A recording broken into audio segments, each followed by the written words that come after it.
अस्सलाम वालेकुम, मैं हूं नसीर अब्बासी और आप देख रहे हैं प्रोग्राम पहाड़ों का सफ़र।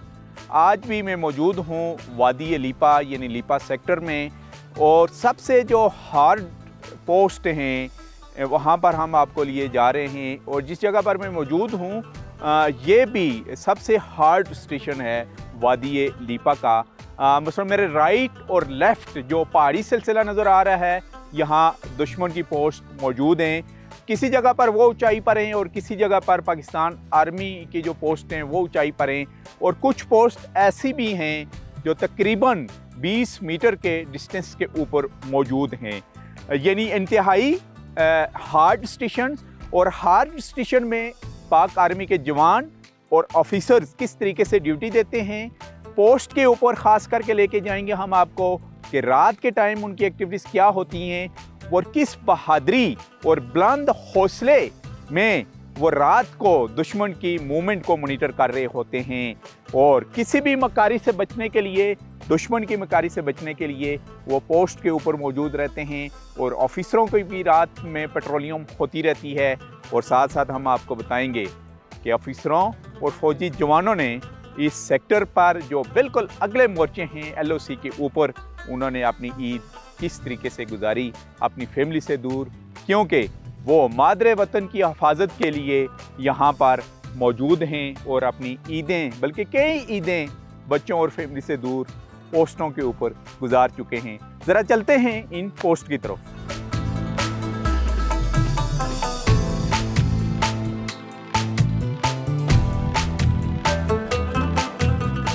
आज़ाद कश्मीर की जन्नत नज़ीर वादी लीपा का शुमार कुदरती हुस्न से मालामाल वादियों में होता है। आज़ाद कश्मीर के दारुल हुकूमत मुज़फ़्फ़राबाद से मशरक़ की जानब लगभग 100 किलोमीटर के फासले पर दिलकश और दिलफरेब नज़ारों से मालामाल वादी लीपा सरसब्ज़ मरगज़ारों, लहराते खेतों, बुलंदो बाला कोहिसारों, आबशारों और नदियों नालों की सरजमीन है। वादी लीपा कुदरती मादुनियात, देवदार की लकड़ी, अखरोट, सुर्ख चावल, दाल, लोबिया, शहद और नायाब जड़ी बूटियों की वजह से भी शोहरत रखती है। पाक आर्मी से मोहब्बत के जज्बे से सरशार वादी लीपा को चारों अतराफ से बुलंदो बाला पहाड़ों ने घेर रखा है। पाक फौज के बाहिम्मत जवान बगैर किसी खौफ खतर दुश्मन के सामने सीसा पलाई दीवार बन के साबित हो रहे हैं। और यहाँ के जरूरतमंद कश्मीरी अवाम पाकिस्तान आर्मी के शाना बिशाना खड़े हैं। वादी लीपा की तकरीबन 90,000 आबादी चैन की नींद इसलिए सोती है कि इन बर्फपोश पहाड़ों, जो कि सियाचिन सेक्टर से कम नहीं, ऐसी दुश्वार गुजार जगह पर पाक फौज के बहादुर जवान अपने वतन का दिफा कर रहे हैं। कश्मीर को पाकिस्तान की शहरा कहा जाता है, मगर वादी लीपा दिफाई एतबार से हकीकतन शहरा की हैसियत रखती है। यहाँ चकपत्रा के मकाम पर कर्नल हक नवाज कियानी शहीद समेत 22 पोतों ने जान का नजराना देकर भारतीय काबज फौज को पेशपाई इख्तियार करने पर मजबूर किया था। बिलाशुबा पाकिस्तान की फौज दुनिया की बेहतरीन अफवाज में से एक है, जिसने सरहदों के दफा के लिए और पाकिस्तान से दहशतगर्दी के खात्मे के लिए जिस तरह अपनी जानों की कुर्बानियां दी हैं, वो कभी भी फरामोश नहीं की जा सकती।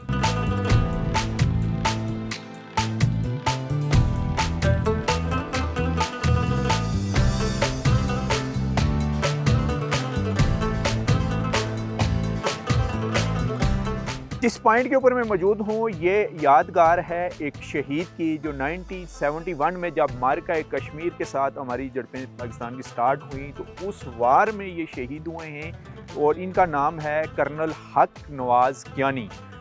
AK रेजिमेंट से तल्लुक़ था इनका। जैसे कि मैं आपको पहले ऑलरेडी प्रोग्राम पहाड़ों के सफ़र में AK रेजिमेंट की हिस्ट्री के ऊपर और बलोच के मकाम पर बता चुका हूँ कि AK रेजिमेंट वजूद कैसे आई, और उसी के ये भी एक हीरो हैं, क्योंकि ये रिटायरमेंट के बाद इन्होंने दोबारा फोर्स ज्वाइन की और शहादत का रुतबा इन्होंने पाया। तो हमारे साथ इस वक्त मौजूद हैं यहाँ के CEO लेफ्टिनेंट कर्नल अवैस साहब, उनसे हम बात करेंगे। जी अवैस साहब, सबसे पहले हमें बताइएगा जिस मुकाम के ऊपर मैं मौजूद हूँ, जैसे कि आपने कहा कि इनका तल्लुक़ AK रेजिमेंट से है, तो AK रेजिमेंट की तो एक तारीख है और उससे उन्होंने ही उन्हीं की जदोजहद की वजह से आपका ये कश्मीर आज़ाद भी हुआ था।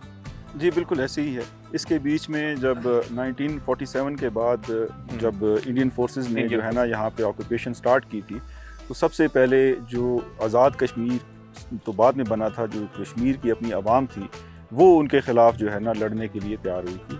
फिर उसके बाद जो है ना आर्मी 48 में यहाँ पर एम्प्लॉय हुई थी। और इसके बाद जब AK रेजिमेंट का क़याम हुआ तो वो बेसिकली उन्हीं चाको चौबंद दस्तों से जो है ना कर्नल इनायत हुसैन साहब, जी बिल्कुल, वो लिए गए थे और वो इसी वजह से ये अपना नाम उससे जो है ना लेते हैं AK रेजिमेंट। कर्नल हक नवाज़ कियानी बेसिकली इनका ताल्लुक जो है ना ख़ुद तो जेलम से था, लेकिन ये लीपा की हिस्ट्री में इनका नाम जो है ना सुनहरे हरूफ से इसलिए रकम है कि 65 की वॉर में भी ये यहाँ पर लड़े और बहुत ही बहादुर ऑफिसर थे। 65 में भी इन्होंने दुश्मन के इलाके में जाकर ऑपरेशंस किए, जिसके बाद इनको सितारा जुरत मिला। 71 की वॉर में भी बहुत बहादुरी से लड़े। अच्छा, फिर रिटायर्ड हो गए थे दोबारा? ये 71 में रिटायर हो चुके थे। 72 की स्कर्मिशेस में बेसिकली, जिसमें आज़ाद कश्मीर के अंदर और जो है ना इंडियन इलीगली ऑक्यूपाइड कश्मीर के साथ जो फोर्सेस जो उनकी डिप्लॉयड हैं उसके साथ हमारी मुख्तलिफ झड़पें चल रही थी। उन झड़पों में यहाँ पर ये दोबारा आए वॉलंटियर करके रिटायरमेंट के बाद, और फिर यहाँ पर एक मशहूर जो है ना चकपत्रा ऑपरेशन था जिसको इन्होंने लॉन्च किया और उसके अंदर मिलिट्री हिस्ट्री इन्होंने दोबारा से रकम की, क्योंकि हम जब भी कोई फोर्सेस अटैक करने के लिए प्लान करते हैं तो हमारी रेशोज़ होती हैं जो वर्कआउट की जाती हैं। तो इन्होंने अपने से दुगना जो दुश्मन था उसके ऊपर हमला किया। इनकी क्योंकि अवाम पहले भी इनकी बहादुरी की जो है ना दास्तानें यहाँ पर सुनाया करती थी, तो लोगों ने इनकी बहुत मदद की। लीपा की अवाम का रिश्ता पाकिस्तान फ़ौज के साथ बहुत मुनफरिद है, बहुत मुख्तलिफ है। ये हमेशा से ही पाकिस्तान फ़ौज को सपोर्ट करते रहे।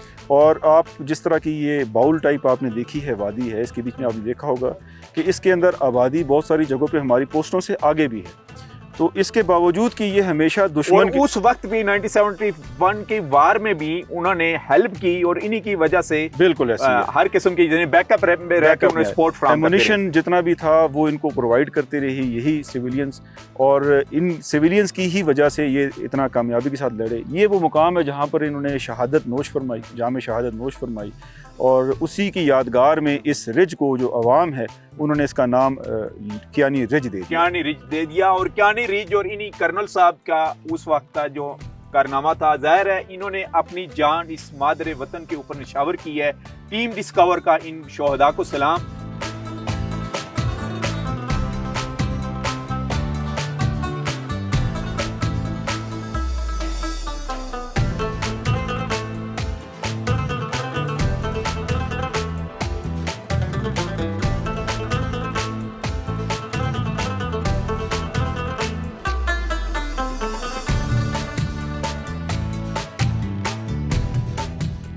वादी लीपा के अगले मोर्चों के ऊपर इस वक्त हम मौजूद हैं, और ये जो आपको नज़र आ रही है ये डोली है। तकरीबन 3 से 4 माह पहले इसका इफ्तिताह किया गया है, और जो ऑब्जेक्टिव थे इस डोली को लगाने के लिए, सबसे पहले हम आपको वो बताते हैं इसकी लेंथ जो है तकरीबन 1100 मीटर है। और ऊपर क्योंकि जैसे पहले भी मैं आपको बता चुका हूँ कि जो पोस्ट हैं वो पाक आर्मी की भी मौजूद हैं, और इसके साथ साथ दुश्मन की यानी इंडियन ऑक्यूपाइड कश्मीर की जो फोर्सेस हैं वो भी साथ साथ बैठी हुई हैं इन पहाड़ों के तीनों तरफ। यानी तीनों तरफ से जो पोस्ट हैं वो कहीं पाकिस्तान की हाइट्स पर है और कहीं इंडियन फोर्सेस की हाइट्स पर है।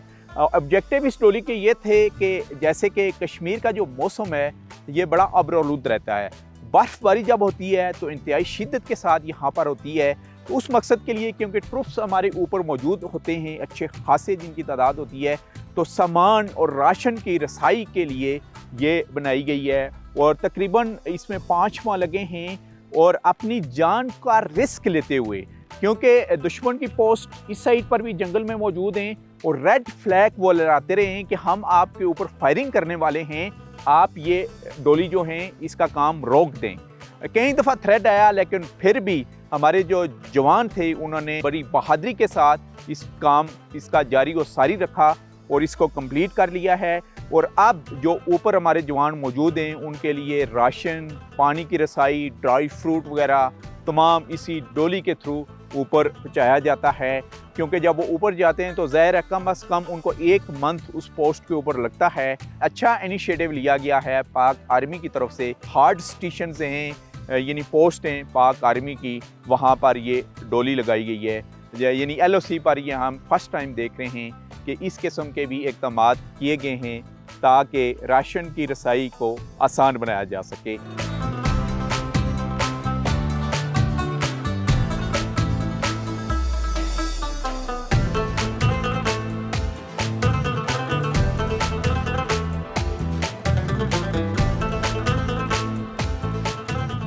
जी LOC पर ही हैं हम, और ज़्यादातर आपने सुना होगा या देखा होगा, कहा जाता है कि जो आर्मी के ऑफिसर होते हैं उनकी लाइफ बड़ी लग्जरी होती है, यानी उनके एकोमोडेशंस, उनको व्हीकल्स भी मिली होती हैं, सब कुछ। लेकिन हम आज आपको दिखाने जा रहे हैं कि आर्मी के ऑफिसर नहीं बल्कि जो आम जवान हैं, हमारे सोल्जर हैं आर्मी के, उनके लिए भी जो एकोमोडेशन की फैसिलिटीज़ है इन दूर दराज और हार्ड इलाकों में, वो भी एक अच्छी किस्म की बनाई गई है, और रूम्स भी वेल फर्निश्ड हैं, इवन के वॉशरूम भी अच्छे हैं। हमारे साथ कैप्टन साहब से उनसे पूछते हैं। जी कैप्टन साहब बताइएगा, ये आइडिया किन का था कि इतनी अच्छी एकोमोडेशन सोल्जर्स की बनी हुई हम देख रहे हैं? ये जो आइडिया था वो तो हमारे कमांडिंग ऑफिसर का था, और रहनुमाई थी सीनियर ऑफिसर्स की।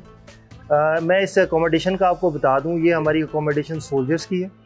इसकी लेंथ 123 फीट है और इसकी चौड़ाई है वो 24 फीट, और जो इसके ऊपर जो लेंटर हमने डाला है वो 8 इंच का है। मतलब आपको पता होगा, अंदाज़ा होगा कि 8 इंच जो लेंटर है वो अच्छा खासा बड़ा लेंटर होता है। तो अल्हम्दुलिल्लाह हमने दिन रात लग के, मेरे जवानों ने, हम सब ने मिल के इस अकोमोडेशन को तैयार किया है। यानी आपने कोई टेंडर नहीं किया कि बाहर से आगे ठेकेदार बनाएगा, यानी जो भी काम करते हैं किसी भी यूनिट में वो जवान खुद करते हैं? जी बिल्कुल बिल्कुल। तो एक्सपर्टीज किसकी लेते हैं, आपकी इंजीनियरिंग कोर की या जी बिल्कुल, उसके अंदर इंजीनियर कोर वाले भी इसमें शामिल होते हैं, जो इसका स्केच मॉडल वो प्रेजेंट करते हैं, और उसके बाद इसको जो तैयार करने के अंदर है वो हमारे सोल्जर्स इसको तैयार करते हैं। सोल्जर खुद तैयार करते हैं और ऑफिसर्स मिलके, यानी ऑफिसर्स भी एज लेबर का काम करते हैं? बिल्कुल बिल्कुल। अच्छा, इसमें कितना टाइम लगा आपको ये तैयार करने में, और कितने इसमें रूम है? इसके अंदर टोटल जो रूम्स हैं वो हैं 8 इसमें कमरे हैं, और 6 इसमें वॉशरूम्स हैं। इसको तकरीबन हमें 4 मंथ्स, तकरीबन 3 to 4 मंथ्स इसको लगे इसको हमें तैयार करने। और पत्थर, पहाड़ी जो पत्थर है पहाड़ों का, वो तराश के लगाया गया है या? जी बिल्कुल, वो हमने जो इसके अंदर क्रश, एज अ क्रश हमने वो भी इसके अंदर यूज़ किया है, और सीमेंट और ईच एंड एवरीथिंग जो इसकी रिक्वायर्ड होती है मटेरियल की, वो हमने इसके अंदर इस्तेमाल की। और यहाँ देखा जा रहा है कि अंदर मुख्तलिफ किस्म की गेम्स भी खेल रहे हैं और अपना टाइम गुजार रहे हैं। बिल्कुल बिल्कुल ऐसे ही। बिल्कुल। अभी हम आपको हार्ड एरिया में लेके जाएंगे और वहाँ पोस्ट का भी विजिट करवाएंगे।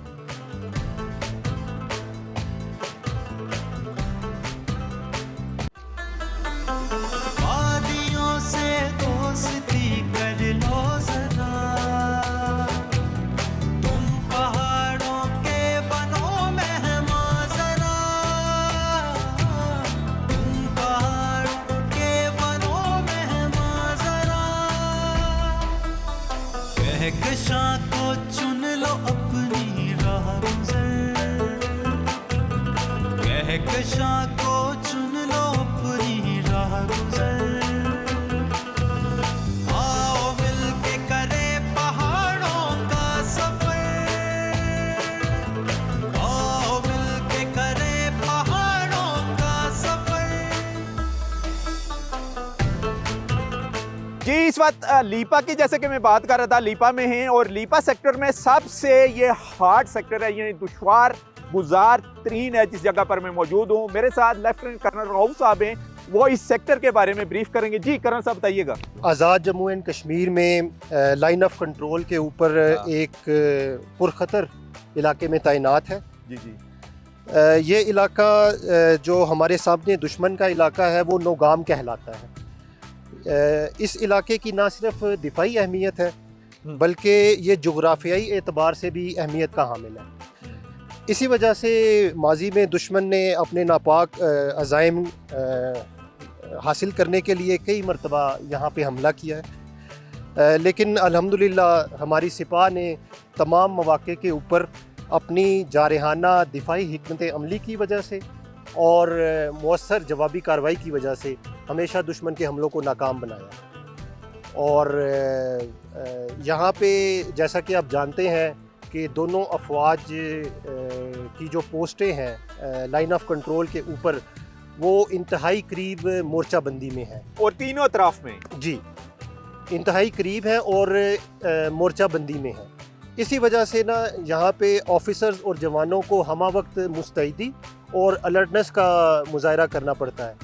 और अल्हम्दुलिल्लाह हमारे जवान और ऑफिसर्स इसका भरपूर बेहतर तरीके से मुजाहरा कर रहे हैं। बीच के बारे में बता रहे थे कि बिल्कुल इंडियन पोस्ट करीब तरीन है। जी बिल्कुल, हमारा यहाँ से जो हमारी और उनकी पोस्टों का फासला वो तकरीबन 80 मीटर से स्टार्ट हो जाता है। अच्छा। जो नज़दीक तरीन पोस्ट हैं वो 70 मीटर 80 मीटर पे हैं और फिर आगे इस तरह बढ़ती रहती हैं।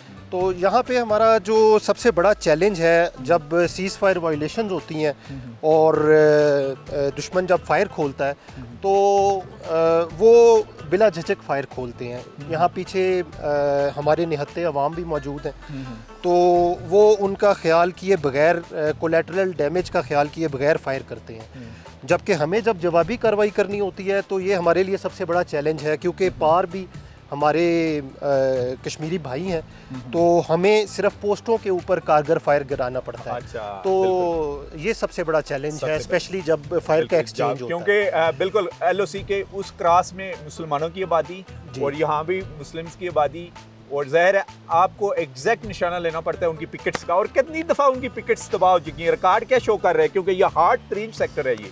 जी अभी तो सीज़ फायर अंडरस्टैंडिंग है, लेकिन इससे पहले आप माजी में जब जी। फायर खुला है तो अल्हम्दुलिल्लाह कई मौके के ऊपर उनकी पोस्टों का नुकसान किया गया और तबाह किया गया, और हम सिर्फ फोकस्ड फायर करते रहे हैं। जबकि उधर से जब फायर आता रहा तो हमारे अवाम का भी नुकसान हुआ अच्छा, है। वो अभी थोड़ा सा देखा गया कि उनकी पिकेट्स हाइट्स पर हैं जी, और हमारी थोड़ी सी लो एंगल पर करके है।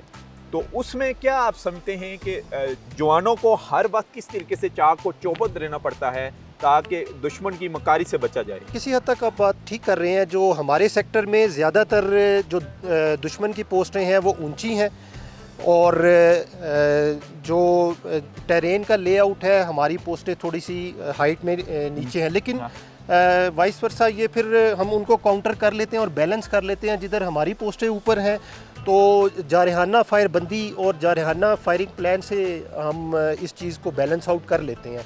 तो उस का ओवरऑल जो हमारी इनके साथ इनकाउंटर होता है तो हम उन पे इन दी एंड हावी हो जाते हैं अपनी जारहाना फायरी प्लान की वजह से। अच्छा सर, तो क्या मैसेज देंगे कौम के लिए, क्या मैसेज है आप? मैं दुआ गो हूँ कि अल्लाह ताला पाकिस्तान को हर मैदान में कामयाबी अता फरमाए और पाकिस्तान को इस्तेहकाम और तरक्की नसीब फरमाए। और जवानों के लिए क्या मैसेज है, जवानों की फैमिली के लिए क्या मैसेज है, खास करके जो सिपाही हो गया, हवलदार हो गए, नायब सूबेदार हो गए?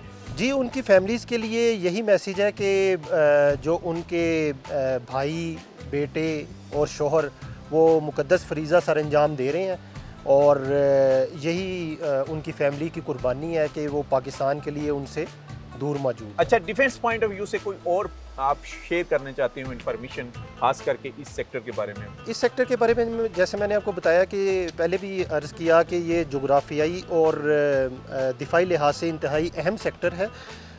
तो इस वजह से दुश्मन के साथ नेक टू नेक हमारी डिप्लॉयमेंट है, और ज़्यादातर दुश्मन की पोस्टें डोमिनेशन पोजीशन पे हैं। फायरी हिकमत अमली से हम उनको काउंटर कर लेते हैं और अभी सीज फायर है। जी, लेकिन हमारे जवान चाक को चौबंद हैं और मौजूद है अपने पोस्ट के ऊपर। जी अल्हम्दुलिल्लाह, किसी भी किस्म की मकारी और शरर से बचने के लिए। जी बिल्कुल अल्हम्दुलिल्लाह।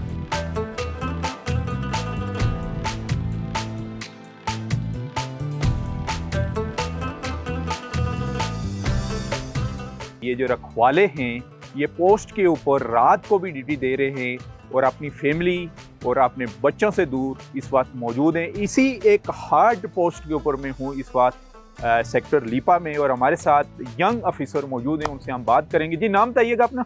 जी, मैं मेजर रितर हूँ and I am company commander in this sector. अच्छा, कंपनी कमांडर है, और ये फर्स्ट पोस्ट है जो हार्ड इलाका जिसको कहा जाता है उसकी। जी, और कब से सर्विसेज में आप आर्मी कब ज्वाइन की? मैं तकरीबन पिछले 8 साल से अस्करी खदमात में सर अंजाम दे रहा हूँ, जिनमें तकरीबन 3 साल शुमाली वज़ीरिस्तान की तैनाती भी शामिल है, और ये जो हमारी है ये फर्स्ट पोस्ट है and this is the toughest sector in this complete area. अच्छा, इसकी अहमियत क्या है? अहमियत के हिसाब से क्या अहमियत है इस पोस्ट की? इस पोस्ट की अहमियत इस लिहाज से है कि ये जो अभी आपको हम आगे चलेंगे तो आपको इंडिकेट भी करा देंगे। ये जो मेजर नाला गुजर है तो उसकी हिफाजत के लिए ये पोस्ट जो है वो लगाई गई है। और यहाँ पर अभी आपको मैं आगे जाके इंडिकेट करा दूंगा दुश्मन की पोस्ट है। दुश्मन की यहाँ पर 3 अतराफ पे दुश्मन की पोस्ट है और वो हाइट्स के ऊंचाई के ऊपर मौजूद हैं। तो जिसकी वजह से इस सेक्टर में थ्रेट के लिहाज से ये बहुत ज़्यादा इसमें थ्रेट जो है ना बहुत अच्छा, ज़्यादा मुश्किलात क्या क्या हैं? आबादी हमारी कितनी दूर है इन पोस्ट से, और लोगों की मुश्किलात, और जैसे आपके आर्म फोर्सेस के जो लोग हैं उनकी मुश्किलात क्या क्या हैं?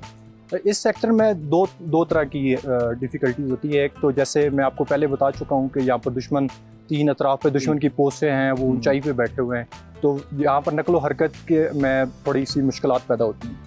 दूसरी जो मेजर डिफ़िकल्टी इस सेक्टर में होती है वो मौसम की है, वेदर की है। कि अभी समर स्टार्ट हो चुका है लेकिन विंटर्स के अंदर यहाँ पर 4 to 5 फीट स्नो होती है, तो उसके अंदर नकलो हरकत के लिए दुश्मन जो अब नकलो हरकत में काफ़ी मुश्किलात पैदा होती हैं।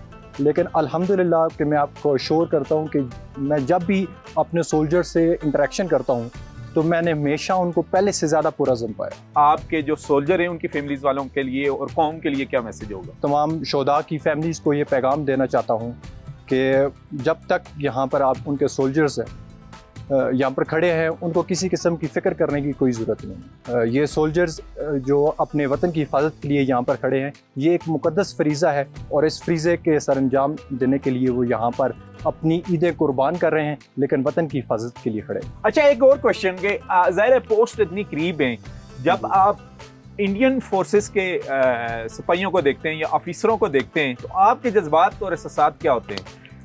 जी as a soldier as a soldier यहाँ पर हमारी कुछ पोस्ट ऐसे भी हैं कि जो 80 से 100 मीटर के डिस्टेंस के ऊपर दुश्मन की पोस्ट में होते हैं। जी जी। जब हम मोर्चों में खड़े होते हैं अपने सोल्जर से आई बाल टू आई बाल हम खड़े होते हैं, तो उस टाइम का जो जज्बा होता है और हरारत होती है उसको मैं अपने अल्फाज में बयान नहीं कर सकता। कि उस टाइम का जो जज्बा होता है कि जो अपने अब्दी दुश्मन के सामने जब आप खड़े होते हैं सोल्जर मोर्चों के अंदर, तो उस टाइम का जो जज्बा है उसके लिए अल्फाज नहीं है कि उसको आप डिस्क्राइब कर सकते। जैसे कि इन्होंने कहा जी कि इनके जज्बे को हम सलाम करते हैं और यही वो जज्बा है जिसने पाक आर्मी का, चाहे वो कश्मीर हो, बलोचिस्तान हो या फाटा के शुमाली वज़ीरिस्तान या जनूबी वज़ीरिस्तान हो, यह जज्बा यूं ही इन चट्टानों से भी बुलंद रहेगा और मजबूत रहेगा। आप हमारे साथ रहें, नेक्स्ट चलते हैं ज़रा पोस्ट पर और वहाँ पर भी कुछ जवानों से आपकी बातचीत करवाएंगे।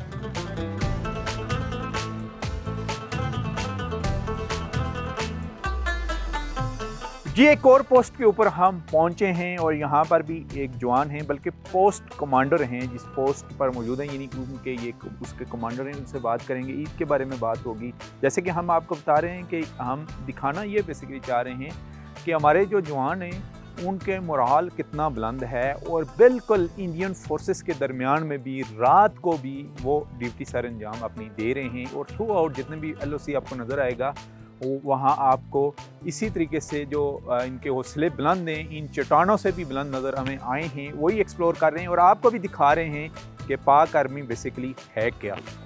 जो आपको नज़र आ रहा है वो नहीं, सोशल मीडिया के थ्रू। सबसे पहले हमें बताइएगा यहाँ इस पोस्ट के बारे में जी। और इसका पोस्ट का मैं नायब सूबेदार मोहम्मद सादिक इस पोस्ट का पोस्ट कमांडर हूँ। मेरी इस पोस्ट का मकसद है कि इस नाले के अंदर से दुश्मन की नकलो हरकत पर नज़र रखना है और उसे गैर महफूज बनाना है। इस काम के लिए मेरे जवान दिन के वक्त दूरबीन का इस्तेमाल करते हैं और रात के वक्त नाइट विजन साइट का इस्तेमाल करते हुए इन फरियाद को सारा अंजाम दे रहे हैं और किसी भी नागहानी सूरत हाल से निपटने के लिए हर वक्त तैयार हैं। हर वक्त तैयार हैं। और इसको आपने कहा था कुराल भी बोलते हैं, खंदक भी बोलते हैं, और इसकी वाल्स क्यों बनाई गई हैं, इसकी क्या वजह है और ख़ास करके ये गार्डर्स, इसके बारे में बताइए। इसकी दीवार इसलिए बनाई गई है, ये जो दीवार बनाई गई है ये दुश्मन वाली साइड पे है कि दुश्मन हमें इस साइड से ज़्यादा देखता है। तो हमारी अपनी स्पा की जितनी भी ऑपरेशनल कार्रवाइयाँ हैं और इंतज़ाम इंतराम वाली कार्रवाइयाँ हैं उसको दुश्मन से महफूज बनाने के लिए और दुश्मन के नजरी और फायरी कुव्वत से जो है वो हिफाजत मुहैया करने के लिए हमने इस खंदक का इस्तेमाल किया है और इसको बनाया है। अच्छा, और एक पोस्ट से दूसरी पोस्ट के दरमियान फिर आपके राब्ते भी रहते हैं बाहर? जी बिल्कुल। आप हमारे साथ रहें, अभी हम एक बंकर के ऊपर लेके चलते हैं और दिखाते हैं बेसिकली कि वहाँ रात को किस तरीके से जवान रात गुजारते हैं और रात के टाइम वो किस तरीके से LOC के ऊपर नज़र रखे हुए हैं।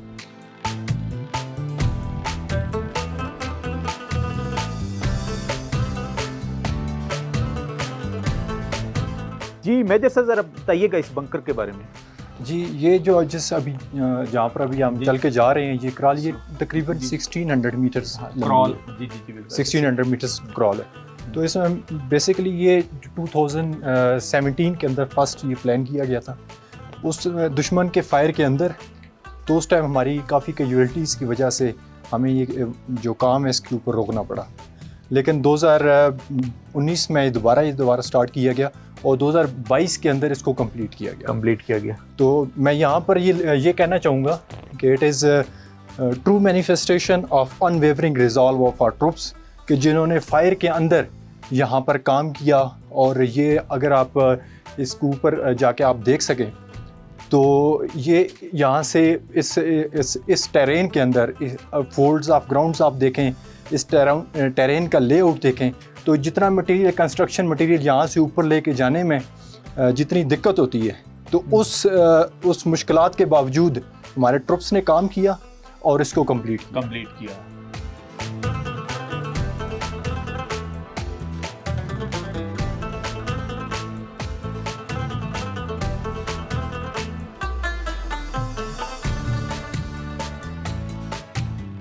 जी तो ये ऊपर क्यों टेंशन हो रही है जी? इंडियन फोर्सेस की तरफ से वहाँ से सायरन की आवाज़ आ रहे हैं। जी ये जब भी कोई मूवमेंट वगैरह इस तरह की होती है, क्योंकि आपको पहले मैं बता चुका हूँ कि वो हाइट्स के ऊपर होते हैं। अच्छा। तो ऑब्जर्वेशन वो कर रहे होते हैं। और दूसरा रात का टाइम है, जो रात के टाइम है और रात के टाइम पे यहाँ पर इस तरह हम मूवमेंट्स वगैरह कर रहे होते हैं। पर वैसे हमारी पेट्रोल्स वगैरह भी होती हैं तो उनकी भी इस तरह कोई मूवमेंट्स अगर हम पिक करें ठीक है तो उनको भी उस टाइम वहाँ पर कॉशन किया जाता है कि हमारी अपनी पोस्ट भी है वो भी ऑब्जर्वेशन कर रही होती है, नाइट विजन साइट्स हैं उनके पास।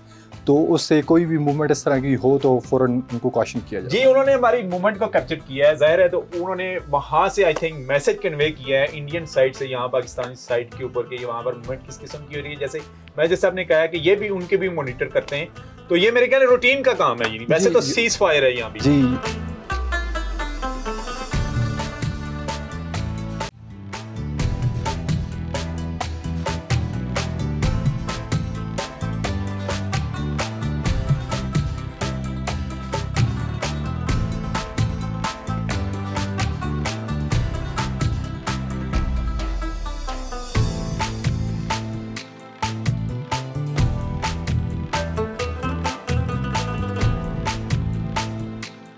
जी क्योंकि विद इन 200 मीटर्स LOC में हमारा इस बात ये मूवमेंट है, इसकी वजह से लाइट कैमरे की ऑफ कर दी गई हैं क्योंकि cross the border message convey किया गया है यहाँ पर इंडियन की तरफ से। आप मूवमेंट कर सकते हैं, हाँ हमारी पेट्रोल्स वगैरह आके मूवमेंट होती है, लेकिन ये जस्ट एक कंफर्मेशन होती है कि अगर हमारी कोई पार्टी मूव कर रही होगी, उनकी पार्टी मूव कर रही होगी तो हम उनसे लाइट के थ्रू या डिफरेंट सिग्नल्स के थ्रू हम उनको चेक करेंगे ये कौन से हैं। अगर वो रिस्पॉन्ड कर रहे हैं तो इट्स ओके ठीक है, उनकी यानी एक्टिविटीज रिस्पॉन्स हो गया अभी। जी क्या चलें। अपनी एक्टिविटीज चलें जी, थैंक यू वेरी मच।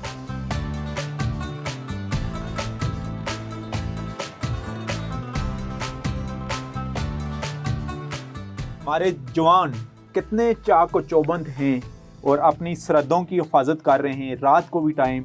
हालांकि इंडियन फोर्सेस बिल्कुल उनके सामने खड़ी हुई हैं, दरमियान में से एक नाला सब और जा रहा है। और ये सबसे हार्ड स्टेशन है जब हम बात करते हैं LOC की और लीपा सेक्टर की। तो लीपा सेक्टर में रात के टाइम का हम मंजर आपको दिखाएंगे इस बंकर से कि किस तरीके से मूवमेंट को मॉनिटर किया जाता है। तो ये हम आ चुके हैं जी अंदर और हमारा जवान माशाल्लाह, इसको हमारा सलाम।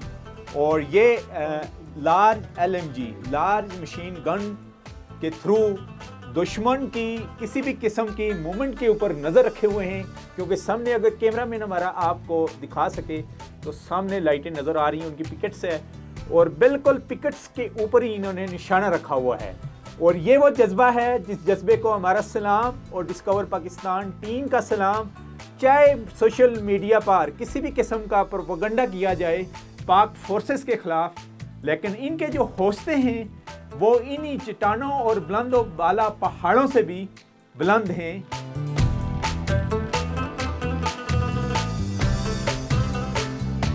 हवलदार रफाकत इस बंकर के अंदर मौजूद हैं, इनसे हम बात करेंगे। जी रफाकत बताइएगा, आप इस बंकर के अंदर हैं इस वक्त और तकरीबन 200 मीटर दूर दुश्मन की पोस्टों से, तो अहले वतन को क्या पैगाम देंगे आप?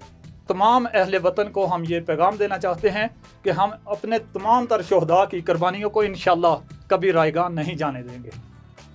अच्छा, ये बताइएगा इस बंकर से आप किस तरीके से दुश्मन की मूवमेंट को जो है वो देख रहे होते हैं? हमारे पास नाइट विज़न ये साइट है, ये रात के वक्त हम इस साइट के साथ दुश्मन को ऑब्ज़र्व करते हैं और दिन के वक्त दूसरे आलात होते हैं दिन को देखने वाले, जो दूर से हम दुश्मन को ऑब्ज़र्व करते हैं। अच्छा, बिल्कुल दुश्मन आपके साथ है। अभी हम ऊपर आ रहे थे तो खंदक से उसे गुजर के आ रहे थे जी, आपका जो हिफाजती स्पोर्ट्स बनी हुई है, तो वहाँ से सायरन की आवाज़ आनी शुरू हो गई, सर्च लाइटों की आनी शुरू हो गई। जी। तो आप इस जगह पर मौजूद होते हैं तो आपको कोई खौफ वगैरह तो नहीं महसूस हो रहा होता? अल्हम्दुलिल्लाह, जब हम ड्यूटी पे आ जाते हैं, एलओसी के ऊपर खड़े होते हैं, अपने वतन का दिफा कर रहे होते हैं, तो हमें किसी किस्म का कोई खौफ नहीं होता, क्योंकि मौत का खौफ जो होता है वो सिर्फ़ और सिर्फ काफिरों को होता है। मुसलमान को कभी मौत का खौफ नहीं होता। बच्चों से बात हुई है, फैमिली वालों से बात हुई है आपकी? जी अल्हम्दुलिल्लाह, बातचीत होती रहती है। आप देख लें कि 200 मीटर्स के डिस्टेंस के ऊपर बैठे हुए हैं, लेकिन यही वो जज्बा है जिसने पाक आर्मी का जो मोराल है पाकिस्तान में क्या वर्ल्ड में भी बुलंद रखा हुआ है, और अल्लाह करे ये जो मोराल है ये इसी तरीके से कायम व दायम रहे।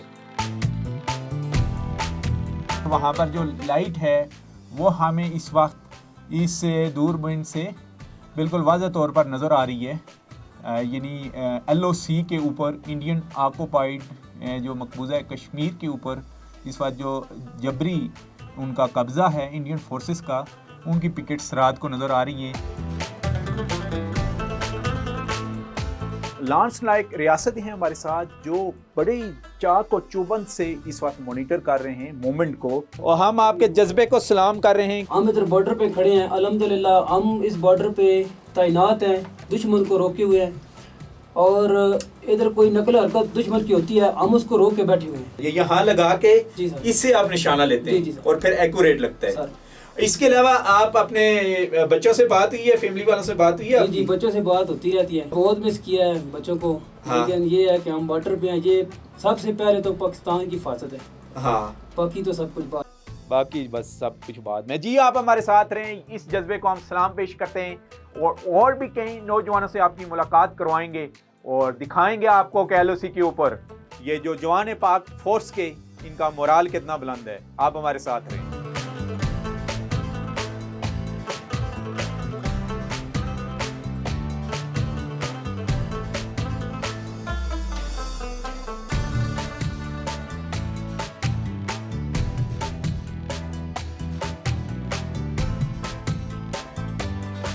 हम आपको लेके आए मुजफ्फराबाद शहर में अभी, और हम आपको दिखाने जा रहे हैं कि यहाँ पर एक शहीद भी हैं जिन्होंने ना सिर्फ पाकिस्तान और कश्मीर बल्कि वर्ल्ड में पाकिस्तान आर्मी और पाकिस्तान का नाम रोशन किया है जाम में शहादत नोश फरमा के। और ये इस मुजफ्फराबाद के पहले ऑफिसर लेफ्टिनेंट कर्नल हैं जिन्होंने जाम में शहादत नोश किया है, यानी पहले लेफ्टिनेंट कर्नल जिनका तल्लुक़ मुजफ्फराबाद इस कश्मीर से है, जो शहीद हुए हैं।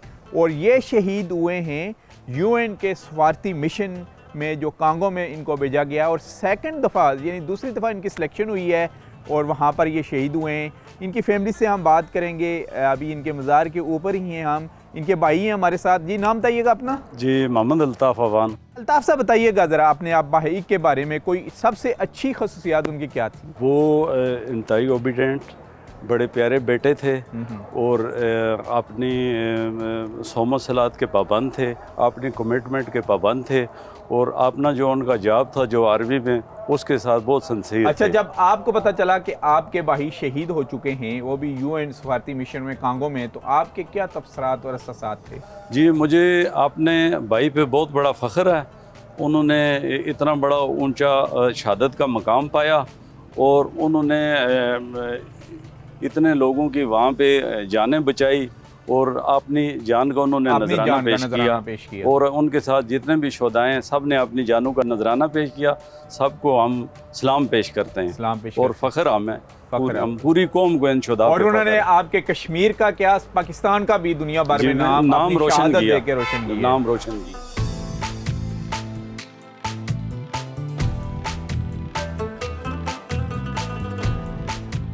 मकामी साफ़ी हैं यहाँ मुजफ्फराबाद के, उनसे हम बात करेंगे। जी सिद्दीकी साहब, आप ज़रा बताइएगा कर्नल आसिफ साहब के बारे में। देखिए, इंसान ने तो जो भी आया जाना तो उसने है, लेकिन मैंने जो शहादतें देखी हैं पाकिस्तान आर्मी के, बिलखसूस कर्नल आसिफ की शहादत, बहुत ज़्यादा मोटिवेशन देखी गई मुजफ्फराबाद के अंदर। उनके ये अल्फाज थे बतौर सहाफ़ी जो हमने उस वक्त रिपोर्ट किया कि फ़ौज जिस तरह अपने शहदा की कदर करती है, तो हम ये पसंद करेंगे कि पाकिस्तान की फ़ौज को ज्वाइन करें। ये एक ऐसे खिते के नौजवानों की आवाज़ थी, बच्चों की आवाज़ थी, जो वैसे भी पाकिस्तान से मोहब्बत रखते हैं और अपनी तकदीर पाकिस्तान के साथ वाबस्ता करना चाहते हैं। तो कर्नल आसिफ की शहादत एक तो ये कि वतन अजीज़ के काम आई, दूसरा ये कि आज़ाद कश्मीर की फ़ज़ा में बहुत ज़्यादा मोटिवेशन मिली उन नौजवानों को कि जो अपना मुस्तकबिल जो है ना वो फ़ौज के साथ वास्ता करना। अभी हम इनके वालिद के पास आपको लेके चलेंगे, ज़रा उनके भी तबसरात जानते हैं। आप हमारे साथ रहें।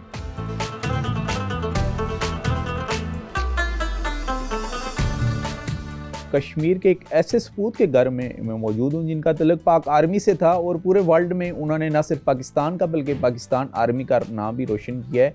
इन्होंने जहाँ में शहादत पाया है जी कांगो में, तो उनके ही वालिद हमारे साथ हैं, उनसे हम बात करेंगे। जी ज़रा बताइएगा कर्नल साहब के बारे में, कर्नल आसिफ अली अवान साहब के बारे में। उसको शौक़ था आर्मी का, तो उसने खुद ख्वाहिश ज़ाहिर की कि मैं कहीं किसी कैडेट कॉलेज में मुझे एडमिशन करवा दें। ठीक, तो मैंने उसका बरनाल कॉलेज एबटाबाद वहाँ उसने 2 साल वहाँ पढ़ा FSC की।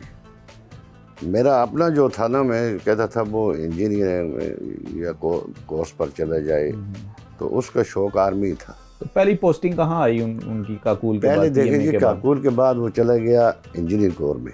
अच्छा, यानी आपकी ख्वाहिश थी कि इंजीनियरिंग कोर में जाए? मेरी ख्वाहिश के मुताबिक इंजीनियरिंग कोर में गया है। पहली पोस्टिंग उसकी बलूचिस्तान हुई, कोयटा। फिर उसको शौक़ पैदा हो गया एविएशन में जाने का। 2003 में उधर चला गया बस। ठीक, फिर उसने उसके बाद उसका फ्लाइंग का कोर्स किया है। फिर 2005 का ज़लज़ला जब हुआ तो पहले जो हेलीकॉप्टर आया ना, उसमें वो आसिफ आया था इधर। अच्छा, यानी लोगों को रेस्क्यू करने के लिए वो आया। किन जगहों से देखें, वो इधर आया, इधर शौकत लाइन में वो आया, इधर हमारा भी पता किया उसने। फिर यहाँ से हमारे गाँव चला गया। अच्छा, वहाँ से उसने गांव कौन सा आपका? पंजकोट। ठीक, वहाँ हमारे गांव जो हमारा जो घर है ना, वहाँ जाकर चूँकि वो लैंड नहीं कर सकता था ना हेलीकॉप्टर, वहाँ उसने सीढ़ी लगाकर इस तरह वहाँ ज़ख्मी जो बच्चे हैं वहाँ उसको रेस्क्यू किया उनको। कैसे सिलेक्शन हुई उनकी UN मिशन में, ज़रा बताइएगा। देखिए, UN मिशन में वो 2015 में भी गया ना, एक दफ़ा पहले यहाँ ही गया था कांगो। ठीक, तो 1 साल रह कर आया था उधर। उसमें मेजर था। तो वो तो आर्मी वालों का अपना है, वो है, वो करते हैं। तो दूसरी बार तो बहुत कम चांस मिलता है, बहुत कम चांस नहीं मिलता चांस। तो वो इधर था, एविएशन कमांड में था ना, AQ। अच्छा, अच्छी पोस्टिंग थी उसकी। तो मुझे कहने लगा जी मेरा UN मिशन के लिए फिर आ रहा है। मैंने कहा बेटा अभी किधर के मतलब होगा तो नहीं मैं जाना चाहता हूँ। दोबारा कौन से सन में उनकी दोबारा सिलेक्शन हुई? फिर फरवरी 2022 में गया ना। अच्छा, फरवरी 2022 में गए और 21 फरवरी 2022 को मैं उसको वहाँ से CF करके आया। आखिरी मुलाकात थी आपसे? हाँ, एयरपोर्ट में 12 बजे की फ़्लाइट थी उसकी, मतलब 22 फरवरी समझे। 22 फरवरी वहाँ उसको मैं CF करके आया। तो फिर मैंने कहा भाई आपकी सिलेक्शन, वो सारे उसके साथ के जो कोलीग थे कर्नल, तो वो कहने लगे जी देखें जी आसिफ खुशकिस्मत है, इसके दोबारा हो गया, हम हमारे बेचारे हम पड़े हुए हैं इधर ही, हमारा नहीं हुआ। मैंने कहा चलो यार जो मुकद्दर में है, उसके लिखा हुआ था शहादत लिखी उनका, और 29 मार्च 2022 हाँ, वो उनके GOC जनरल नजीब वो मेरे पास आए तो मुझे कहने लगे, मुझे क्या पता था आसिफ कि इस तरह, तो हमारी मजबूरी थी कि आसिफ को हमने भेजना था वो इसलिए कि वो नाइट फ्लाइंग का फवाइद इंस्ट्रक्टर था। रात को तहरीकी रात को जो उस फ्लाइंग का जो है ना इंस्ट्रक्टर था वो नाइट फ्लाइंग, तो हमारी मजबूरी ये थी कि हमारी मजबूरी से उसको भेजना ज़रूरी था। तो बस उसके तो पहली खबर आपको जनरल साहब ने सुनाई कि शहीद हो गया? GHQ वालों ने दे दी ना खबर, GHQ पे फ़ोन आया। अच्छा। फिर एक कर्नल साहब ने उसका फ़ोन आया GHQ की तरफ से हमें, उसके साथी है कोई जो इधर एविएशन में। खबर तो हमें 29 मार्च को 5:30-6 बजे फ़ोन आया उनका। अच्छा। कि जी इस तरह हमने सुना है कि ये बात हो गई है। अच्छा। अभी ये क्लियर नहीं हो रहा है। अच्छा। कि मे बी वो हेलीकॉप्टर कहीं महफूज जगह हो या वो बच गए हों, लेकिन अभी मैंने तो उसी के मैंने कहा ये नामुमकिन है ये हेलीकॉप्टर का। वो मैंने कहा हुआ क्या है जो उस पर मिसाइल फायर हुए हैं। ये हेलीकॉप्टर पहले आगे था इसका, ये खुद फ्लाइंग कर रहा था, तो दूसरा पीछे था। उन्होंने टारगेट किया इसको, 3 फायर किए। अच्छा। जब पीछे जो दूसरे हेलीकॉप्टर ने देखा तो वो वहाँ से वापस चला गया, यूक्रेन वाला। तो इसने वहाँ से कोशिश की कि नीचे वो हमारे UN मिशन का हेडक्वार्टर था, कि अगर वहाँ वो करता ना, वो तो हमें जनरल बाजवा साहब ने कहा जी कि आसफ बुज़दिल नहीं था, अगर बुज़दिल होता वो बचा लेता, अपने आप बच जाता वो। उसने 75 आदमी की जानें बचाई वहाँ नीचे। 75 आदमी की जानें बचाई नीचे उसने, अगर वो लैंड करता ना, वो वहाँ 75 आदमी थे हमारे पाकिस्तान के। अच्छा, तो फिर उसको आग पकड़ गया वो हेलीकॉप्टर। 2 फायर हिट हुए थे, एक फायर हिट नहीं हुआ उसको, मिसाइल हिट हुए 2। अच्छा। आग पकड़ गया और वहाँ बस वहाँ जाम शहादत नोश की। वो दोबारा उनकी सिलेक्शन हुई, लेकिन उन्होंने पाकिस्तान आर्मी के साथ साथ कश्मीर का नाम भी बुलंद किया UN के सफारती मिशन में। UN के सफारती मिशन में उसमें मतलब दुनिया सारी के वो हैं, होते हैं, नुमाइंदे होते हैं वहाँ। तो यही हमारे तो यही सबसे बड़ा वो हमें फ़ख्र है। शोहदा की कुर्बानियाँ बेशुमार कश्मीर से रखने वाले जो सपूत हैं, वो वार एंड टेरर में भी शहीद हुए हैं, 71 की वार में भी शहीद हुए हैं, 65 की वार में भी शहीद हुए हैं, और हालिया जो दहशतगर्दी है उसमें भी एक आज़ाद कश्मीर रेजिमेंट के बेशुमार जवान शहीद हुए हैं। हमने उनको भी खराज तहसीन पेश किया। हमने चलें उस सपूत को भी हम खराज तहसीन पेश करते हैं जिसने कश्मीरी होने के नाते पूरे पाकिस्तान का नाम रोशन किया और पूरी दुनिया में जाके पाक आर्मी का नाम सफारती मिशन में अपनी कुर्बानी दे के और सोल्जर की जान बचा के। क्या मैसेज होगा पूरी कौम के लिए और पाक आर्मी के शोहदा की फैमिलीज के लिए और पाक आर्मी के मोराल के लिए? मैं तो कहता हूँ जी, जो भी हैं शोहदा की फैमिली, जो भी शोहदा के वर्सा हैं, वो खुशकिस्मत है, क्योंकि मौत तो आनी है ना। मौत तो आनी, वो तो मतलब आप जितना मर्जी अपने आप को करें तो मौत टाइम मुकर्रर है, जगह मुकर्रर है, उसका तयन हुआ था जगह का भी, और उसने दोबारा उस मिशन पर उसकी शहादत अल्लाह ताला ने उसको उसके लिए सिलेक्ट कर लिया था। हमें तो फ़ख्र है, लेकिन एक दूसरा पहलू जो रिश्ते का जो होता है वो बिल्कुल साथ महसूस है, लेकिन ये फ़ख्र है। हम तो ये कहते हैं कि जो भी शोहदा के गुस्सा हैं, शोहदा की फैमिली है, सब उनको मैं खराज तहसीन पेश करता हूँ। खराज तहसीन पेश कि इस वक्त देखें ना, बाज़ ऐसे घर हैं जिनके 3-3, 4-4 शोहदा हैं, 4-4 शोहदा हैं, बिल्कुल बिल्कुल ऐसे सफाया हो गया, सफाया हो गया। आंसू तो वैसे भी ये सच्ची बात है, अल्लाह पाक ने उसको जैसी शक्ल सूरत या जैसा उसका किरदार था, जी जी, वो अल्लाह ताला ने उसको चुन लिया था उसके लिए। जी नाज़रीन, ये वो जज्बा था जैसे कि हमने सोल्जर का बताया कि बिल्कुल रात को हम आपको पिकेट्स के ऊपर लेके गए कि किस बहादुरी और जान निसारी के साथ वो खड़े हैं सीसा प्लाई दीवार के साथ, और तकरीबन जो पोस्ट के दरमियान फैसला होता है तो वहाँ पर है जो जहाँ का हम विज़िट करवा के आपको आए हैं लीपा सेक्टर पर, तकरीबन 20 से 25 मीटर्स। उनका भी जज्बा इतना ही पुख्ता, और यही वो जज्बा है जिसने पाक आर्मी की ना सिर्फ शोहदा की फैमिली के मोरल को बुलंद किया हुआ है, बल्कि जो हमारे सोल्जर इस वक्त हमारी सरहदों की हिफाजत कर रहे हैं, उनका मोरल भी इसी से ही बुलंद हो रहा है। नसीर अब्बासी को इजाज़त दीजिए, अल्लाह हाफिज़।